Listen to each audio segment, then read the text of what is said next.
Sean bienaventurados los pobres de espíritu, porque de ellos es el reino de los cielos. Sean bienaventurados los que tienen humildad, porque ellos la tierra heredarán. Sean bienaventurados los que viven en el llanto, porque ellos serán bien consolados. Sean bienaventurados los sedientos de justicia, porque ellos serán al fin saciados. Sean todos bienaventurados, sean todos bienaventurados, sean todos bienaventurados, sean todos bienaventurados. Sean bienaventurados los que son misericordiosos, porque ellos tendrán misericordia. Sean bienaventurados los limpios de corazón, porque ellos verán un día a Dios. Sean bienaventurados los que buscan la paz, porque hijos de Dios les llamarán. Sean bienaventurados los justos perseguidos, porque de ellos es el reino de los cielos. Sean todos bienaventurados, sean todos bienaventurados, sean todos bienaventurados, sean todos bienaventurados. Bienaventurados si os persiguen por mi nombre, y os causan cualquier mal. Llenaos el corazón de gozo y de paz, la recompensa será eterna. Sean todos bienaventurados, sean todos bienaventurados, sean todos bienaventurados, sean todos bienaventurados, sean todos bienaventurados, sean todos bienaventurados, sean todos bienaventurados, sean todos bienaventurados. Buenas tardes, querida familia de Manos Unidas. Qué gusto encontrarnos aquí otra vez, retomar este seminario de formación que empezamos el año pasado con tantísima ilusión y que tantas ganas y tanta necesidad pensamos que teníamos de continuar. Sed todos bienvenidos, a pesar de la hora. Muchas gracias, que la hora no es muy allá, ¿no? Siempre nos pilla algunos de siesta, pero bueno, aquí estamos muy dispuestos a continuar con nuestro camino de formación, con este viaje que empezábamos el año pasado para conocer mejor pues todo aquello que rodea el trabajo de Manos Unidas. Hoy, luego presentaremos más detenidamente esta primera sesión, la vamos a dedicar a hablar sobre la Evangelii Gaudium, una exhortación apostólica que no sé si es muy conocida, pero que vamos a tener la suerte que nos van a ayudar a conocerla mucho mejor y que nosotros consideramos que es uno de los pilares del quehacer de Manos Unidas. Antes de todo eso, ya sabéis, recordaros el funcionamiento del seminario, recordar que las sesiones se graban, que luego vais a poder acceder a ellas. Recordar también que no hay preguntas para el ponente, que una vez termine la ponencia, que esta vez nos acompaña Manuel Bru, pues pasaremos a trabajar por grupos. Recordar que hay que hacer el trabajo previo que mandamos para sacar el mejor provecho de estas sesiones de formación.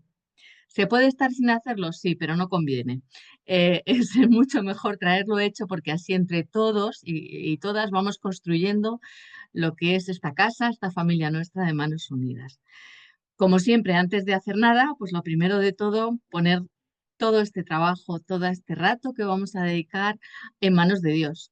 y para eso siempre echamos mano de nuestro viceconsiliario Carlos, que siempre está ahí disponible y que creo, a ver si le encontramos, Mercedes no está. Carlos. Mercedes no está. Me ha Ah, que no está. enviado. No. Ah, vale, perdón, vale, que hemos recibido un mensajito suyo que no puede llegar, de acuerdo. Bueno, pues entonces María José Miguel, mi compañera del departamento de miembros, pues va a ser la que lleve la oración De acuerdo.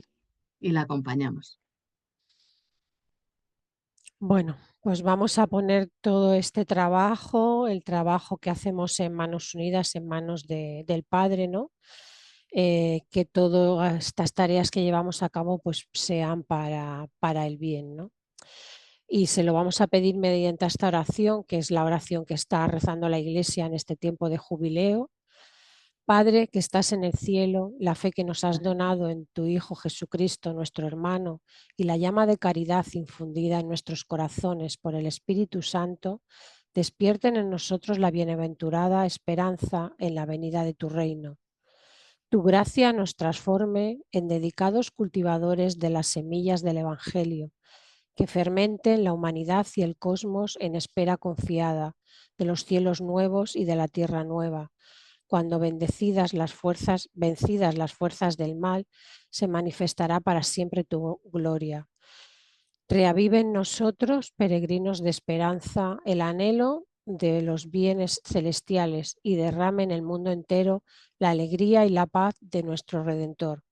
A ti, Dios bendito eternamente, sea la alabanza y la gloria por los siglos. Amén. Muchas gracias, María José.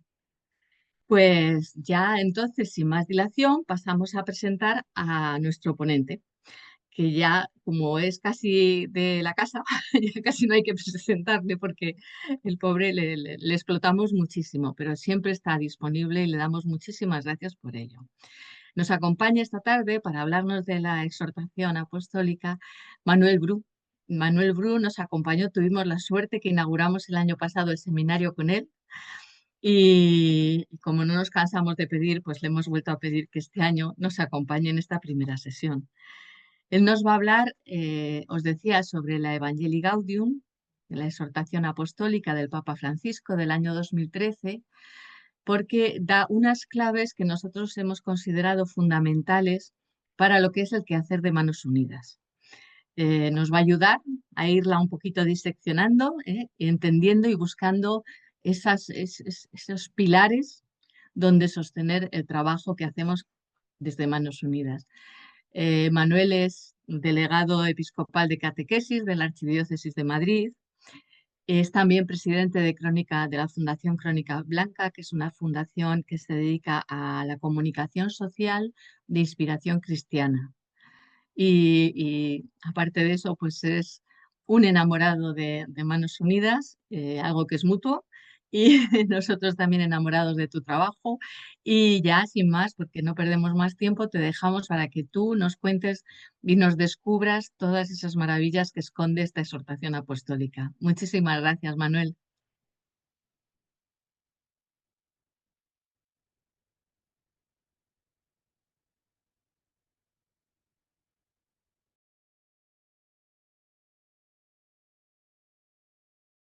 A ver, ahora, ¿no? Ahora sí me oís, sí.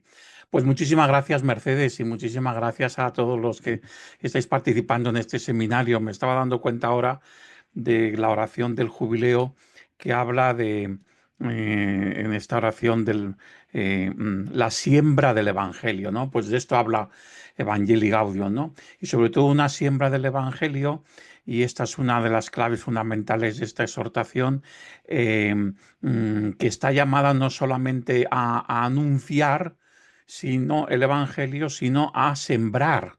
Y por tanto hacer fermentar, es decir, misterio de encarnación, que el Evangelio entre en la vida de la humanidad, en la sociedad, vaya transformando la sociedad, vaya, que esa es la verdadera evangelización, una evangelización integral, ¿no? Una evangelización que no solamente informa del Evangelio, sino que performa con el Evangelio la realidad, ¿no?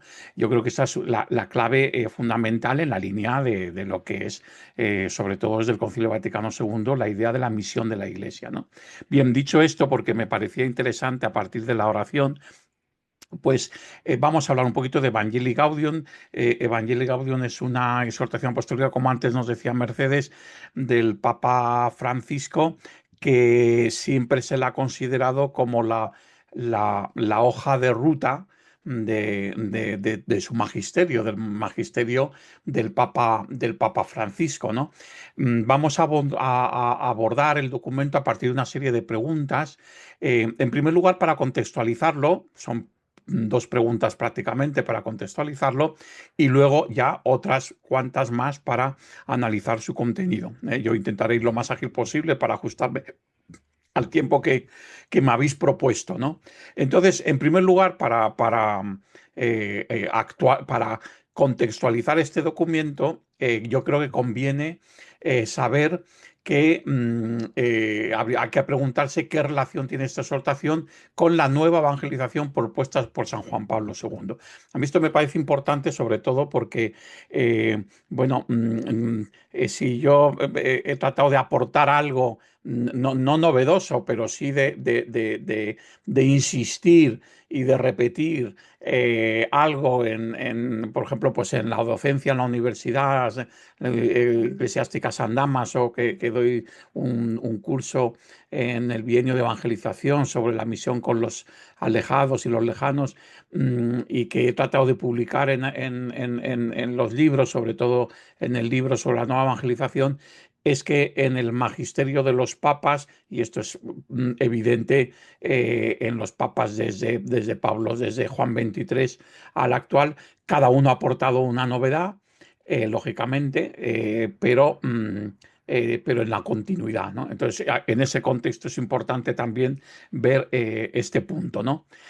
Otro punto que enseguida vamos a ver es el de qué temática aborda la exhortación Evangelii Gaudium, ¿no?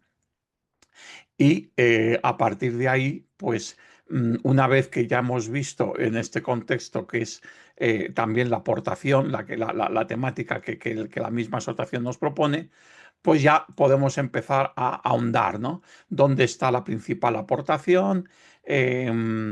¿Cuáles son las principales tentaciones de la Iglesia? Puesto que la principal aportación, la respuesta es la primera aportación sobre la naturaleza de la misión de la Iglesia, es la Iglesia en salida, pues cuáles son sus principales tentaciones, cómo afrontar la misión de la Iglesia ante los desafíos sociales del mundo actual. Y ahí vamos a tratar un tema, el del mercado y el descarte. Quiénes están llamados a anunciar la alegría del Evangelio, los discípulos misioneros y, por último, cómo anunciar la alegría del Evangelio desde la cultura del encuentro, ¿no? Y los 4 principios de esta cultura del encuentro. Bueno, ese es un poco el esquema, ¿no? de la intervención. ¿Qué relación tiene esta exhortación con la nueva evangelización propuesta por San Juan Pablo II? Bien, a mí me parece que es muy importante tener en cuenta en los documentos de la Iglesia y más aún en los documentos pontificios, que tienen también, digamos, su jerarquía, ¿no? La importancia que tiene una encíclica, la importancia que tiene una exhortación apostólica. Aquí no se trata de decir una tiene mayor valor magisterial, otra tiene menor, como una carta apostólica, No, no se trata de mayor o menor valor magisterial, todo es magisterio ordinario del Papa, no es un magisterio extraordinario de algo especialmente grave desde el punto de vista doctrinal, que es necesario una afirmación dogmática. Realmente esas son las dos únicas diferencias que hay importantes respecto al magisterio.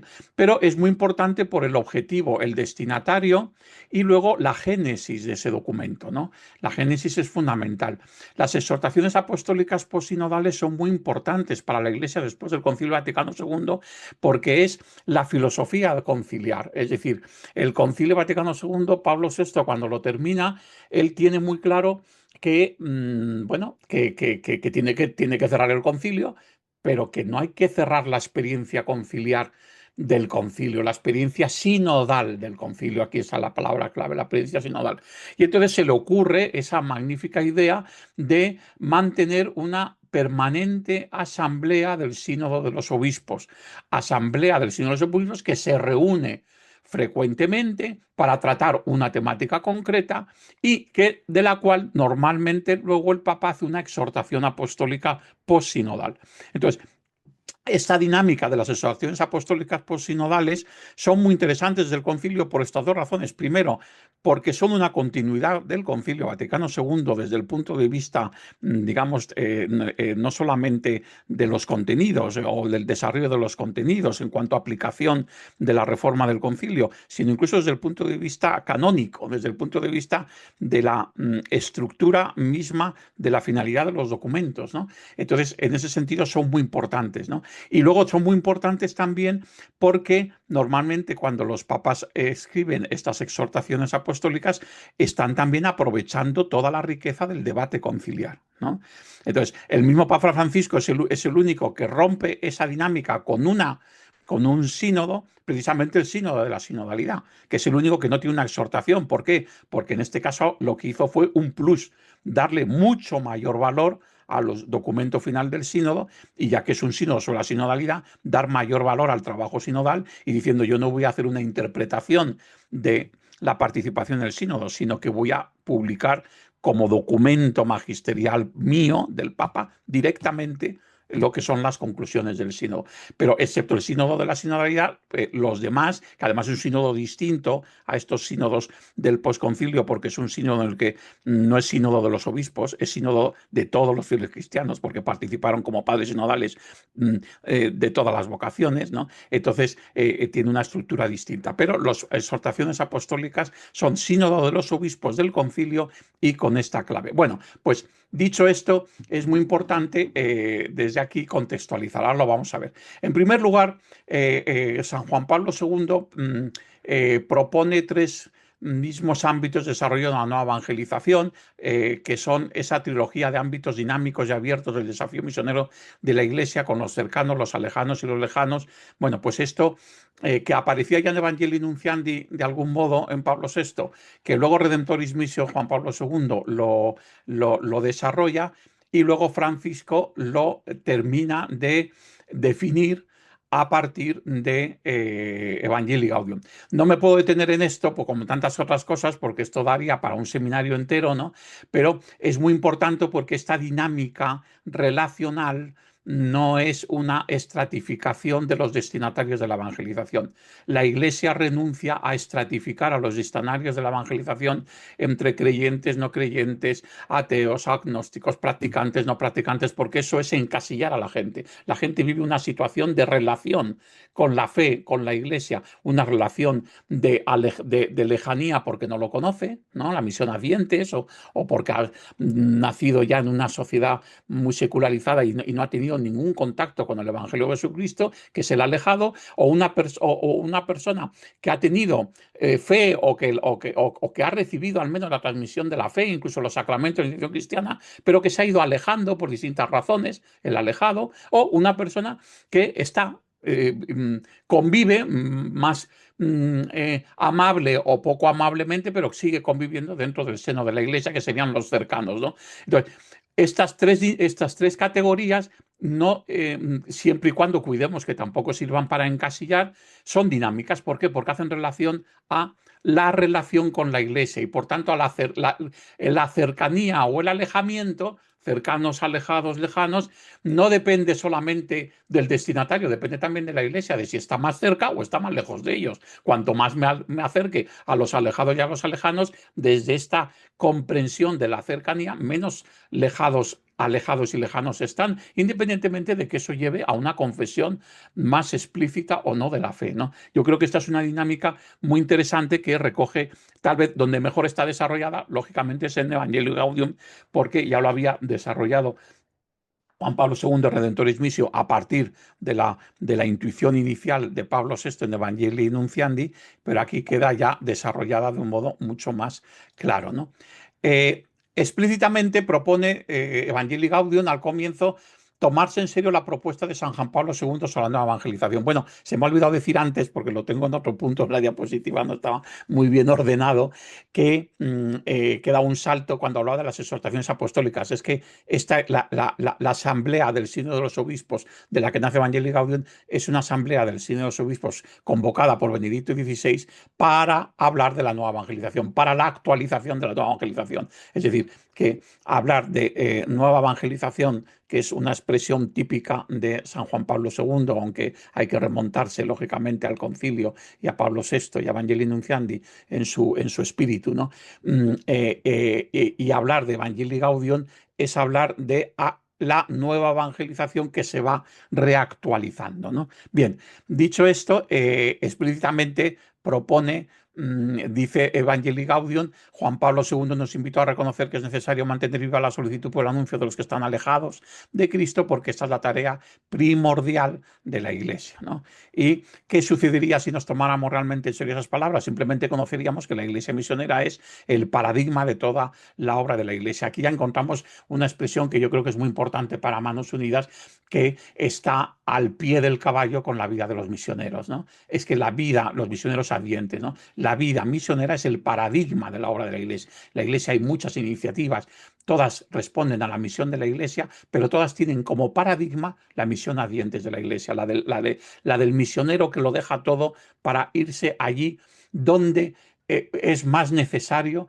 llevar el mensaje de las bienaventuranzas que escuchábamos antes en la canción, ¿no? Bueno, pues entonces eso es lo que ya decía, lo que dice Francisco al comienzo para identificar la finalidad de Evangelii Gaudium, ¿no? En esta línea, sigue diciendo en el número 51 el Papa Francisco, los obispos latinoamericanos afirmaron que ya no podemos quedarnos tranquilos en espera pasiva en nuestros templos y que hace falta pasar de una pastoral de mera conservación a una pastoral decididamente misionera, ¿no? Bueno, pues este es un poco el espíritu de la nueva evangelización que está detrás de Evangelii Gaudium, ¿no? ¿Qué temática aborda Evangelii Gaudium? Bueno, entonces, lo primero que hay que decir, lo que antes os decía, ¿no? En el número 14 dice, en la escucha del Espíritu que nos ayuda a reconocer comunitariamente los signos de los tiempos, del 7 al 28 de octubre de 2012, por tanto en pleno pontificado, en el último año del pontificado de Benedicto XVI, o en el penúltimo, ¿no? Se celebró la 13ª Asamblea General Ordinaria del Sínodo de los Obispos sobre el tema la nueva evangelización para transmisión de la fe cristiana, ¿no? Esto que antes os explicaba, ¿no? ¿Qué es lo que ocurre? Pues ocurre que el Papa Francisco explica ahí mismo en Evangelii Gaudium que en base a la doctrina de la Constitución dogmática Lumen Gentium del Concilio Vaticano II, decidí, entre otros temas, detenerme largamente en las siguientes cuestiones: la reforma de la Iglesia en salida misionera, las tentaciones de los agentes pastorales, la Iglesia entendida como totalidad del pueblo de Dios que evangeliza, la homilía y su preparación, la inclusión social de los pobres. Claro, y la paz y el diálogo social, importante. Entonces, él mismo ya define como unas claves, pero no nos basta con este esquema. ¿Por qué? Porque es un documento que tiene su lógica y su estructura. Entonces, yo creo que nos ayuda también mucho, además de este esquema que él mismo nos ofrece, es ir a el índice de la exhortación, que lo tenéis a la derecha, ¿no? El índice, bueno, os he puesto ahí también la foto de la portada de los lineamenta de esa asamblea del Sínodo de los Obispos. Bueno, entonces la estructura de la exhortación apostólica es, son 5 capítulos: la transformación misionera de la Iglesia, en la crisis del compromiso comunitario, el anuncio del Evangelio, la dimensión social de la evangelización, evangelizadores con espíritu, ¿no? Bueno, yo queriendo preparar esta ponencia he dicho, bueno, ¿qué cosas son las que pueden ser más importantes para resaltar? Porque hay que elegir, o sea, no podemos explicar todo Evangelii Gaudium. A mí se me han ocurrido estos 4 temas que responden un poco a las preguntas que antes teníamos, ¿no?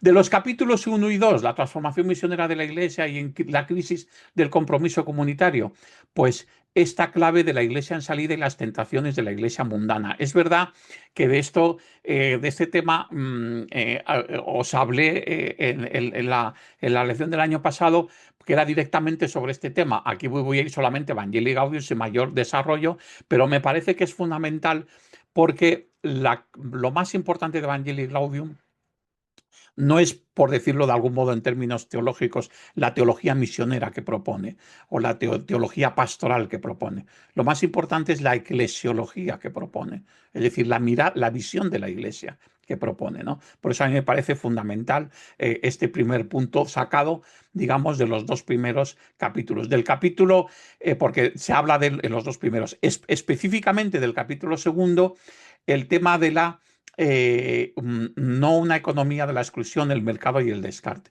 O sea, los temas sociales, evidentemente, está el capítulo cuarto. Los temas sociales en Evangelii Gaudium fue lo que más llamó la atención de Evangelii Gaudium.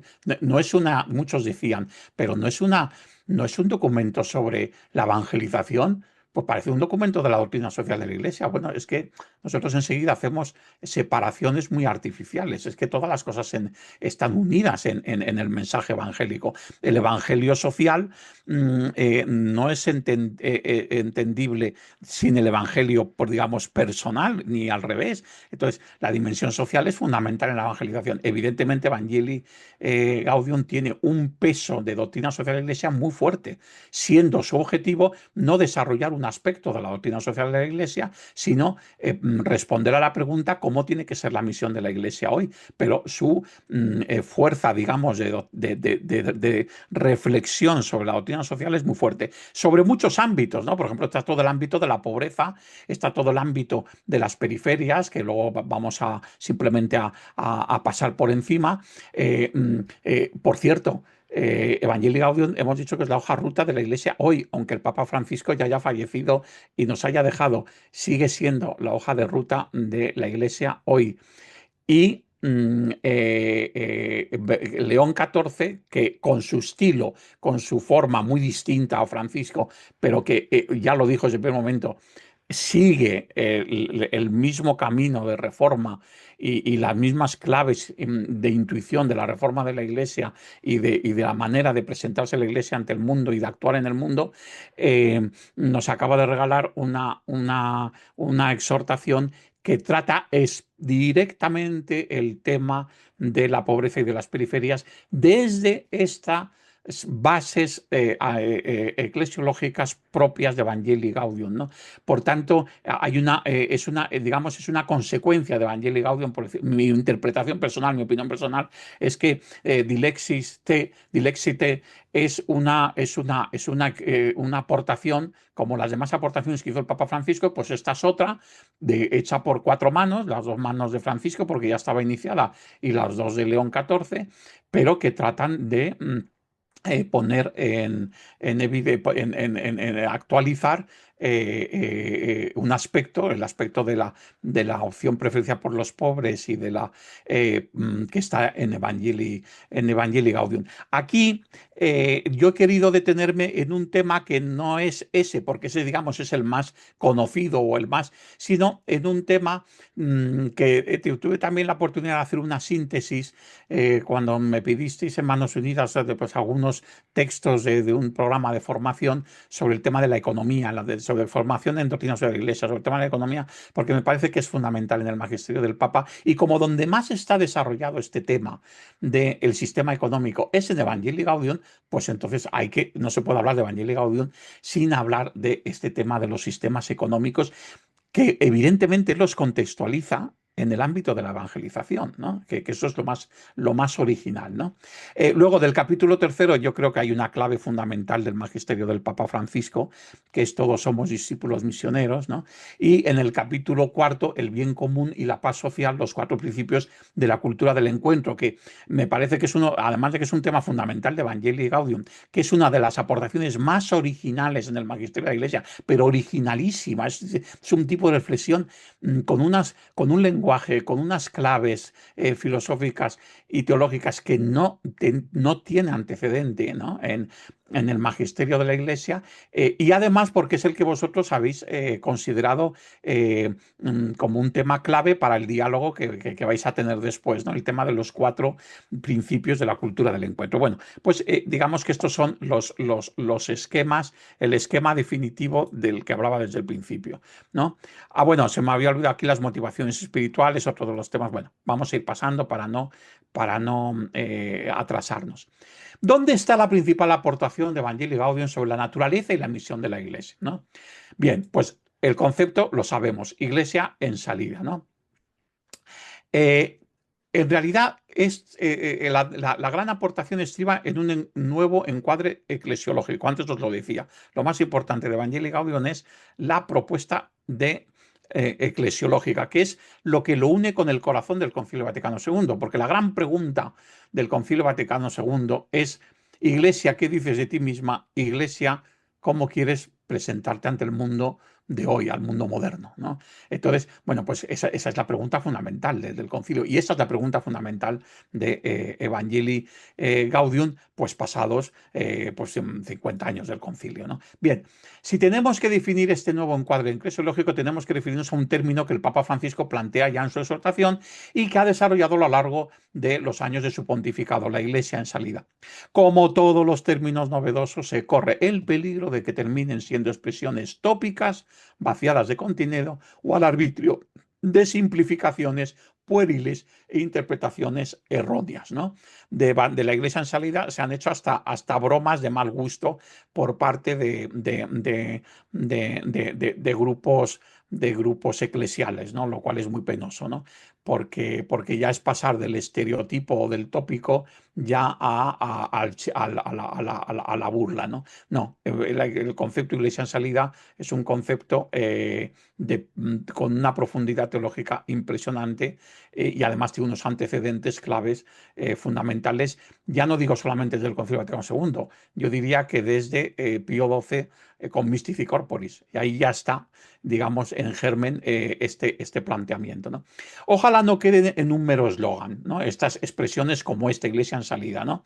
Por cierto, aprovecho para hacer un anuncio publicitario, porque esto es como un programa y de vez en cuando tiene que entrar un anuncio publicitario. Estoy a punto de publicar un librito pequeñito que se llama 15 días con el Papa Francisco. Son 15 palabras claves del Papa Francisco, ¿no? Va a salir en Ciudad Nueva, un librito pequeñito, ¿no? Entonces, bueno, he tratado de proponer el significado de esas 15 palabras, con citas, de explicarlo, y unas preguntas para la reflexión. Bueno, lo dejo ahí, termina el anuncio publicitario, pero simplemente porque es un tema que a mí me encanta, el tema del vocabulario que aporta el pontificado y el magisterio del Papa Francisco. Bueno, desde luego, en la intención del Papa no estaba el hacer de esta expresión una frase publicitaria de una campaña de imagen eclesial para este tiempo, sino una llamada a una conversión, esa es la palabra clave, conversión, y a una reforma sin retorno, irreversible, ¿no? Una conversión personal y comunitaria y a una reforma estructural irreversible de la Iglesia, ¿no? Bien, ¿qué significa la Iglesia en salida del Papa Francisco? Significa, entre otras muchas cosas, una iglesia en movimiento, una iglesia libre de las tentaciones de la autorreferencialidad, que es otra de sus expresiones, ¿no? Una iglesia más pobre, más libre, más amable, una iglesia hospital de campaña. Tampoco vamos a entrar en este término porque no es un término de Evangelii Gaudium, es un término que vino después para, digamos, unirse al de iglesia en salida, al de iglesia hospital de campaña, pero el espíritu del concepto de iglesia hospital de campaña está en Evangelii Gaudium, evidentemente, ¿no? Bien. ¿Dónde está la principal? Seguimos con esta pregunta, ¿no? Estamos en la Iglesia en salida. Meses antes, es muy importante ver los orígenes de las expresiones, ¿no? Meses antes de Evangelii Gaudium, antes de su elección como obispo de Roma, en las congregaciones generales previas al conclave, el entonces cardenal Jorge Mario Bergoglio leyó unas notas sobre la reforma de la Iglesia y el perfil del nuevo papa que debían elegir, ¿no? Pongo en contexto para quien no lo conoce, ¿no? Las congregaciones generales Esas fueron las penúltimas, como en las últimas. La dinámica principal de las congregaciones generales antes del cónclave es que los cardenales hablan entre ellos, pero hablan de un modo ordenado, no simplemente. Y la manera ordenada de hablar es que, como son muchos, pues desde luego hay una estructura básica, que es que cada uno de ellos, escuchándole todos los demás, tienen unos minutos donde responder a dos preguntas muy sencillas. ¿Qué es lo que más necesita la Iglesia hoy? ¿Y qué perfil de sucesor de Pedro necesita la Iglesia hoy? ¿No? Y de ahí van sacando ellos unas conclusiones y van fijándose qué tipo de perfil va saliendo y cómo identificarlo en alguien que está entre ellos mismos, ¿no? Bien, en ese contexto está la nota que que sacó una octavilla. Tenéis ahí la fotografía de la octavilla. En realidad son 2 páginas, falta la segunda página, que es un parrafito, ¿no? Porque son 4 puntos, ¿no? De ahí tenéis la octavilla, ¿no?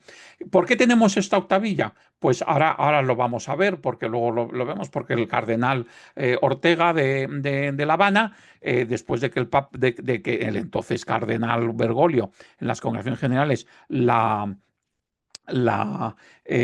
pronunciase, le pidió que si le podía dar la nota. En realidad, no se lo pidió justo cuando lo había pronunciado. Se lo pidió cuando al día siguiente ya se empezó ya estaba en el murmullo de las congregaciones generales el perfil no, perdón, en el cónclave, ya fue en el cónclave. En el cónclave, cuando ya estaba saliendo en los votos a Bergoglio, fue cuando el cardenal de La Habana, muy inteligente, dijo: le voy a pedir esas notas porque, ¿por qué? Clave, fundamental, porque lo ha dicho, ¿no? Porque si estamos pensando en él, entre otras muchas cosas, por su trayectoria personal, es por lo que nos impresionó de esa nota. Por tanto, esa nota es clave para entender el pontificado, ¿no? Yo aquí hago una labor un poco, me entra la vena más que de teólogo pastoralista, me entra la vena más periodística, ¿no? Que Mercedes comparte también, pero me parece que son temas más que anecdóticos, ¿no? Bien. De esa nota hay yo voy a sacar 2 párrafos que me parece que son fundamentales, porque aquí está, yo creo, aquí está el espíritu del concepto de iglesia en salida. Evangelizar supone celo apostólico. Evangelizar supone en la iglesia la parresía, la valentía de salir de sí misma. La iglesia está llamada a salir de sí misma, ir hacia las periferias existenciales. Y aquí aparece la primera vez la definición de las periferias existenciales. Luego aparecerá en Evangelii Gaudium, y aparecerá también, ¿no? Las del misterio del pecado, las del dolor, las de la injusticia, las de la ignorancia y presidencia religiosa, las del pensamiento, las de toda miseria. Bien. En el Apocalipsis, y a mí fijaros, por supuesto, el texto de las periferias existenciales es fundamental. Pero, ¿qué queréis que os diga? Yo creo que fue más importante aún por lo que tiene de provocativo. El otro lo tiene de novedoso, pero lo que tiene de provocativo es este párrafo. Este párrafo. En el Apocalipsis Jesús dice que está a la puerta y llama. Evidentemente el texto se refiere a que golpea desde fuera la puerta para entrar. Pero pienso en las veces en que Jesús golpea desde dentro para que le dejemos salir. La iglesia autorreferencial pretende a Jesucristo dentro de sí y no lo deja salir. Hay 2 imágenes de la iglesia evangelizadora que sale de sí, o la iglesia mundana que vive en sí, de sí para sí. Esta para mí es la clave, esta imagen, ¿no? La imagen contra la que luchó siempre el Papa Francisco, una iglesia que pone filtros, que cierra la puerta desde dentro, que no deja salir a Jesús, porque Jesús está dentro, está en los sacramentos de la iglesia, está en la palabra que custodiamos, está dentro, evidentemente está fuera, porque está a la derecha del Padre e intenta entrar cada vez más en el corazón de los que estamos en la iglesia, pero está también dentro en el misterio de la iglesia. Desde dentro quiere salir al encuentro del hombre de hoy, y a veces nosotros, en lugar de facilitarlo, que es la única misión que tiene la iglesia, lo que hacemos es entorpecerlo. Esta es la clave, ¿no? Entonces, yo creo que esta provocación fue la provocación clave de aquel momento, ¿no? Y ha sido la gran provocación del concepto de iglesia en salida, y me atrevería a decir de todo el magisterio y de todo el pontificado del Papa Francisco, ¿no? Una iglesia que busca una profunda conversión pastoral que parte del reconocimiento del grave pecado colectivo de poner impedimentos, filtros, cerrojos en el encuentro entre Dios y los hombres, en el encuentro entre Cristo Jesús y los hombres de hoy, entre Cristo Jesús y el mundo que nos ha tocado vivir, ¿no? Desde Manos Unidas, en el contacto con los grandes dramas del mundo, en las situaciones de periféricas, tanto geográficas como existenciales, de los límites humanos, de la realidad. Ahí es donde Cristo quiere ser reconocido y quiere ser devuelto explícitamente, devuelto en su imagen desde la acción de la Iglesia, ¿no? Entonces yo creo que esta clave para nosotros es fundamental, ¿no?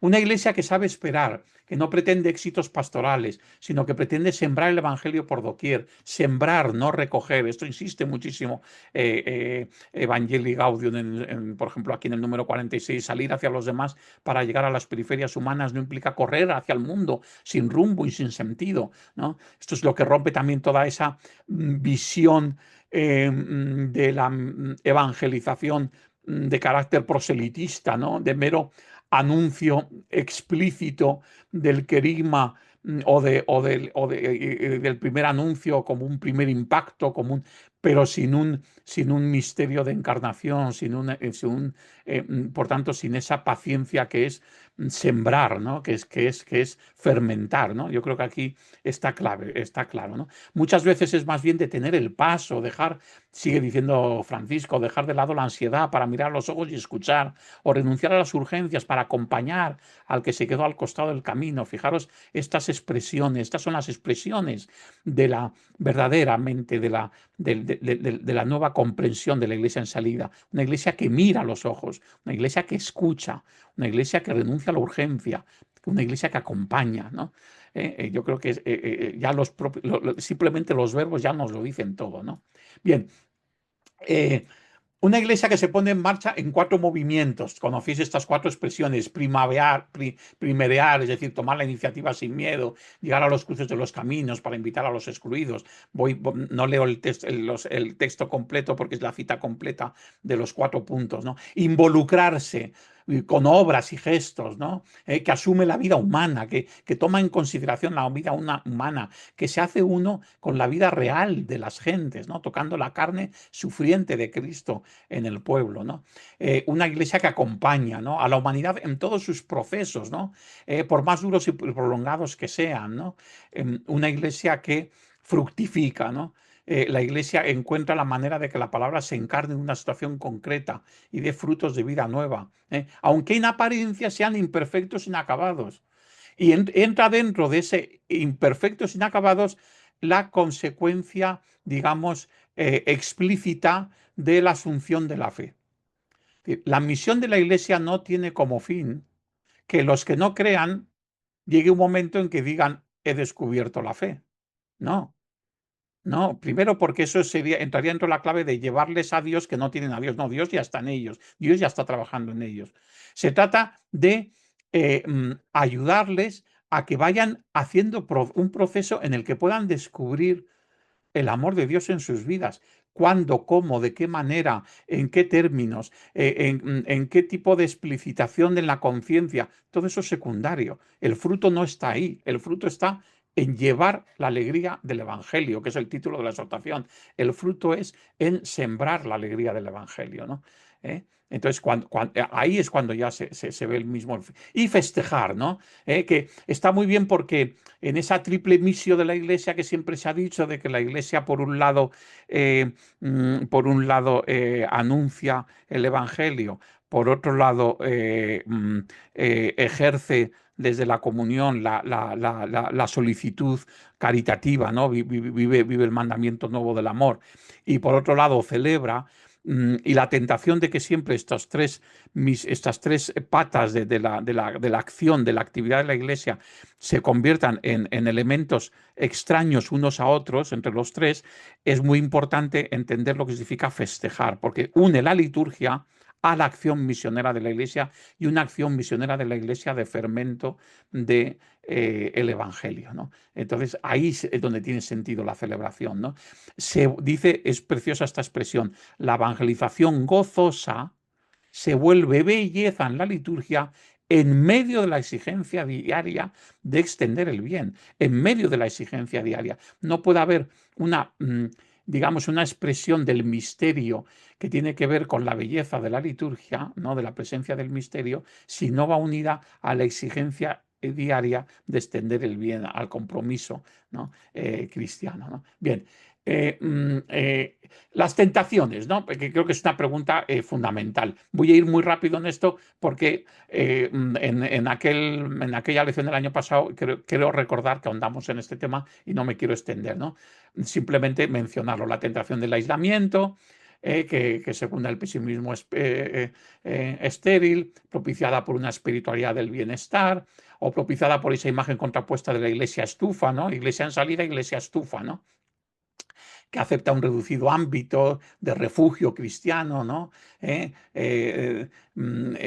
Bueno, pues, pero que se resistiría a salir de sus ambientes hacia el encuentro de los que son distintos, sobre todo de los periféricos, ¿no? Ese chiste que le gustaba tanto también al Papa Francisco, ¿no? De aquella señora, pues, bien situada socialmente, ¿no?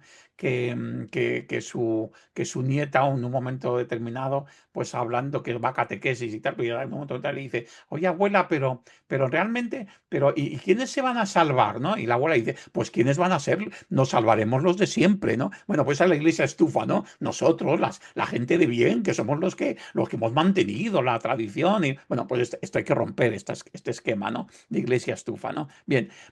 La segunda tentación, la tentación de la mundanidad, ¿no? Que tiene sus variantes, ¿no? La vida, la de la búsqueda de la gloria humana a través de recursos vinculados a la pertenencia eclesial, que se confunde con el funcionalismo, una iglesia funcionalista, ¿no? Con el estas palabras que se inventaba el Papa Francisco, que es que era genial, ¿no? Abriaquerismo, ¿no? Habría querido que esto fuera así, ¿no?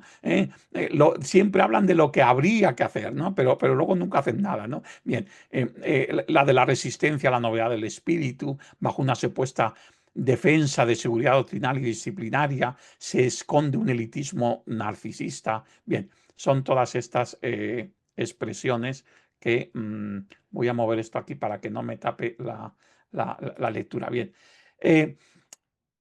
La tentación de la comodidad y de la exclusión, importante, ¿no? Cada cristiano y cada comunidad discernirá cuál es el camino que el Señor le pide, tal, salir de la propia comodidad, atreverse a llegar a todas las periferias, ya hemos hablado de ello, ¿no? Es vital que hoy la Iglesia salga a anunciar el Evangelio a todos, en todos los lugares, en todas las ocasiones, sin demoras, sin asco y sin miedo. Qué fuerte utilizar esta expresión, ¿eh? Sin asco. Es que a veces es curioso porque hay expresiones, perdonad el paréntesis, en León XIV, que acaba de salir, yo no me la he terminado de leer, estoy leyéndomela, ¿no? En Dilexite, que tiene expresiones también muy duras de este tipo, aunque sea un lenguaje distinto, pero tiene como este sin asco y sin miedo, ¿no? Bien, luego la tentación de la suficiencia, que no decir de la autosuficiencia, ¿no? Y del clericalismo, ¿no?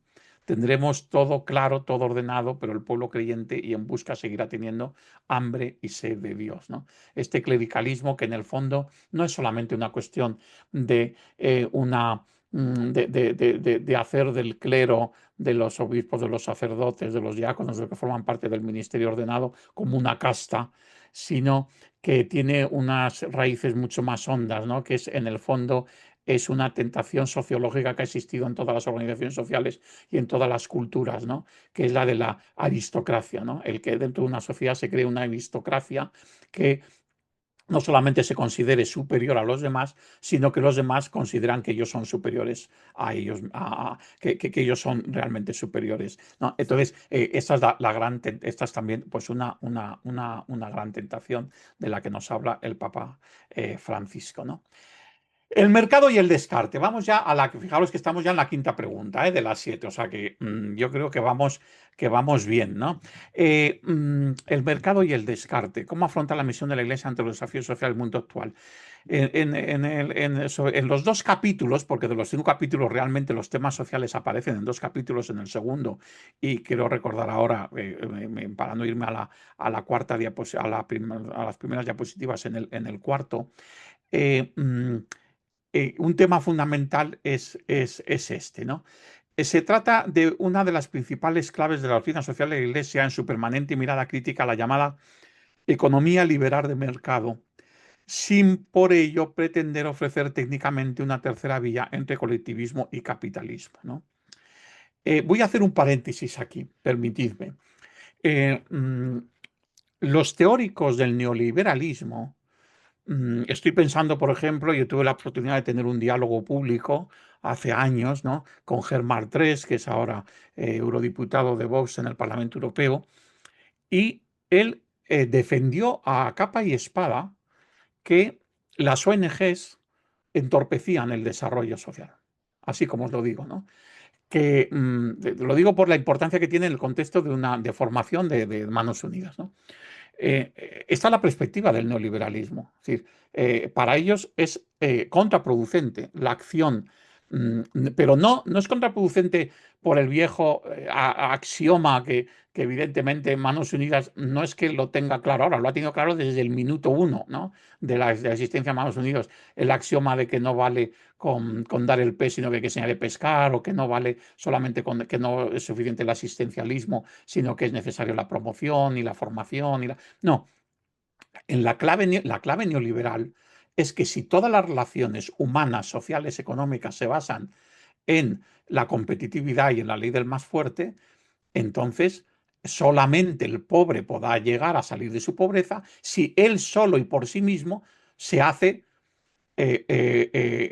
fuerte, ¿no?, se arma y se hace fuerte para alcanzar, imitando al que es más fuerte, pero nunca sin ningún tipo de ayuda, sin ningún tipo de mano tendida, porque esa mano tendida lo único que sirve es para que al final nunca pueda ser fuerte por sí mismo, ¿no? Entonces, esta filosofía de fondo ya no solamente es que vaya en contra de la dignidad de las personas y que vaya en contra, que es lo más importante, lógicamente, que vaya en contra del bien de la humanidad, es que rompe hasta la propia motivación y el propio sentido y significado de lo que significa el amor al prójimo. O sea, es que se lo carga de principio, ¿no? Por eso es muy importante este tema, ¿no?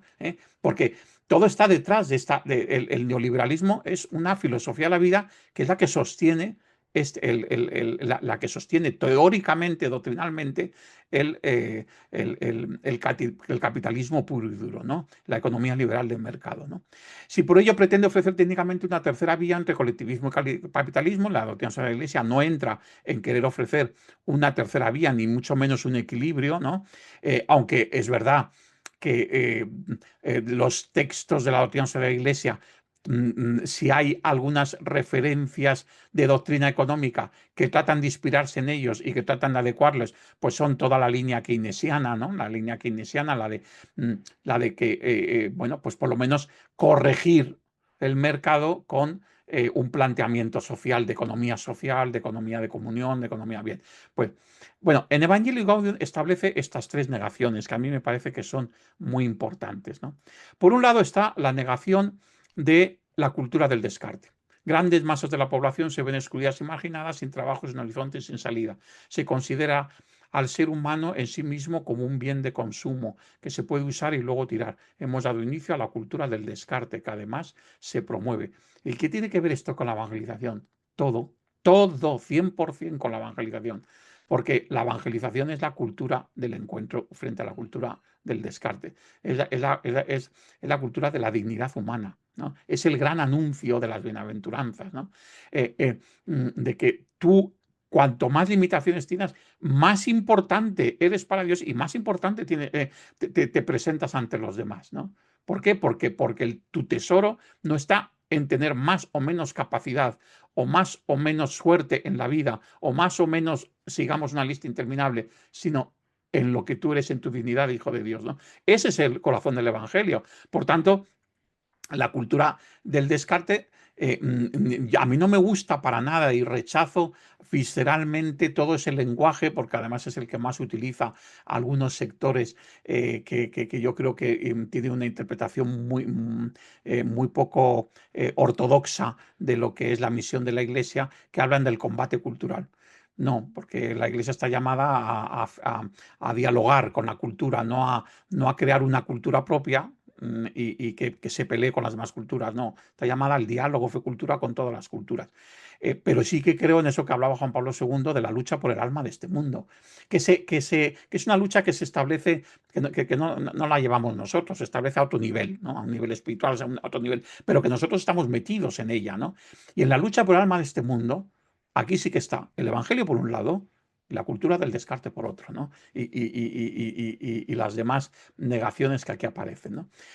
Otro punto es la cultura del derrame, ¿no? Otra expresión también muy típica de Francisco. Algunos todavía defienden las teorías del derrame, que suponen que todo crecimiento económico favorecido por la libertad de mercado logra provocar por sí mismo mayor equidad e inclusión social en el mundo, ¿no? Esto que os decía de Germán Hesse, ¿no? En el fondo él es un predicador de la cultura del derrame, ¿no? O sea, que no está habla, el Papa no habla de cosas en teoría. Hay personas concretas, instituciones, grupos políticos, sociales, fundaciones, que están convencidos de la cultura del descarte y de la cultura del derrame, ¿no?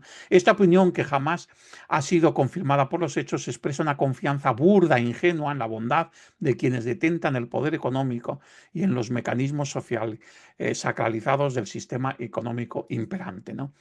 Seguimos. Manuel, Sí, discúlpame sí. que te interrumpa. Vamos muy justos de tiempo. Vale, vale. Pues entonces, A las 6 deberíamos estar trabajando en los grupos, en las salas, sí, y yo venga, lo pues, siento un montón, pero no, pues meterte mira, yo prisa, pero no me había dado cuenta y creí que íbamos bien. No, pues mira, me salto todo y me voy al final, porque lo tenéis ahí, las negaciones, la de economía de mercado, corregir el sistema, bien, lo salto y me voy entonces ya al final, lo voy pasando porque aquí era bueno, pues una interpretación de cómo vivió esto personalmente el Papa Francisco, ¿no? Y me salto discípulos misioneros, porque ahí está, bueno, ahí estáis vosotros, todos nosotros, discípulos misioneros. Aquí no es, la evangelización es de todos los bautizados, ¿no? Y especialmente de los laicos, ¿no? Y el testimonio, venga, me salto todo esto y ya simplemente me parece, sí que querría, si no, me salto lo de los principios, el tiempo superior al espacio, porque esto lo vais a trabajar, ahí tenéis también los textos, pero los tenéis también en el PDF que habéis proporcionado. La unidad prevalece sobre el conflicto. El, el tercero, que es, voy pasándolo,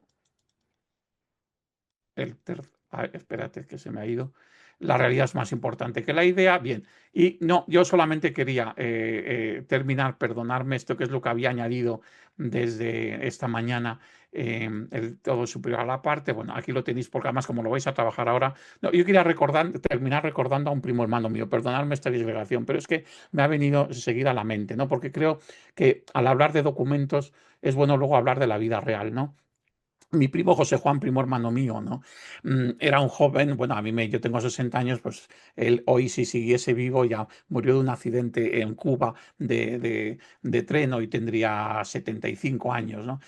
Bueno, pues mi primo estudió en un colegio religioso en Madrid y bueno, él fue muy crítico siempre con esa educación que había recibido porque era muy elitista, tenía una gran sensibilidad social, en los años de la transición política se metió mucho en temas políticos, tal. Luego tuvo una etapa como budista, ¿no? Aunque en el Tíbet el maestro budista le dio a leer Santa Teresa de Jesús, hoy que Santa Teresa de Jesús y San Juan de la Cruz, y el maestro budista le dijo, si no eres capaz de entender la mística de tu cultura, ¿cómo vas a entender esta? Y entonces mi primo tuvo que venirse con las orejas gachas porque había tirado su afán de hacerse budista, ¿no? Y bueno, pero él tuvo siempre una sensibilidad enorme, siempre comprometido con el tercer sector, con el mundo social. Bueno, y se involucró sobre todo mucho en UNICEF. Y estuvo muchos años, murió en Cuba porque él era el representante de UNICEF en Cuba. ¿Por qué os cuento esto? Y con esto termino. Porque mi primo, la última vez que le vi, unos meses antes de que tuviera ese accidente por el que murió, en un encuentro familiar en Madrid, me dijo: Manuel, he vuelto a casa. Y le dije: ya he visto que has venido de Cuba a Madrid, que ha vuelto a casa, pero me lo dijo con un tono muy trágico, ¿no? O vamos, muy serio, ¿no? Y me dice: no, Manuel, no me entiendes, que he vuelto a casa, que he vuelto a la iglesia. Digo: "Pues nada, José Juan, y eso, pues toda la vida, ¿no? Se había renunciado, ¿no? Aunque estaba bautizado y tal". Dice: ha sido el Papa Francisco, ha sido el Papa Francisco. Él me decía: cada vez que leo lo que dice, cada vez que le veo, cada vez veo que expresa todo lo que ha sido la pasión por mi vida. Y al final he dicho: pero si esto ya lo tenía yo desde pequeño en mi fe cristiana y en mi iglesia católica, ¿no? Bueno, yo creo que este es un ejemplo, entre otros muchos, de el efecto de Evangelii Gaudium en el contexto del magisterio y del pontificado de nuestro querido y siempre añorado Papa Francisco. Pues muchas gracias. Muchísimas gracias a ti, Manuel, por Dios. Lo que sentimos es llevar con estas prisas, porque yo creo que todos nos hubiera gustado poder llevar a lo mejor un poco más despacio, pero ya sabes que los tiempos siempre nos llevan corriendo. Es un desastre. Entonces ahora, además de darte las gracias, por supuesto, de asegurarte que esa presentación va a tener mucho eco entre nosotros, la vamos a trabajar despacio y con tiempo. Vamos a dar ya paso a los grupos de trabajo. Cada grupo de trabajo sabéis que contáis con un facilitador que tiene, dejarle facilitar, por favor, al facilitador, porque tiene muy claro cómo es el reparto de los tiempos, de los horarios, para que realmente podamos sacar mayor provecho posible de esta reunión. Como son las 6:02, si os parece, nos vamos a los grupos de trabajo. David, si haces el favor, nos mandas y nos encontramos aquí a, no sé, a -25. Venga, vamos a darnos 5 minutos más simplemente para despedir el seminario. Gracias otra vez, Manuel, de todo corazón. Gracias por tu disponibilidad, por todo lo que nos ayudas. Un beso enorme. Y los demás, ala, a trabajar, que es lo que nos toca ahora. Pues muchísimas gracias, Mercedes, y muchas gracias a todos vosotros. Buen trabajo. Gracias.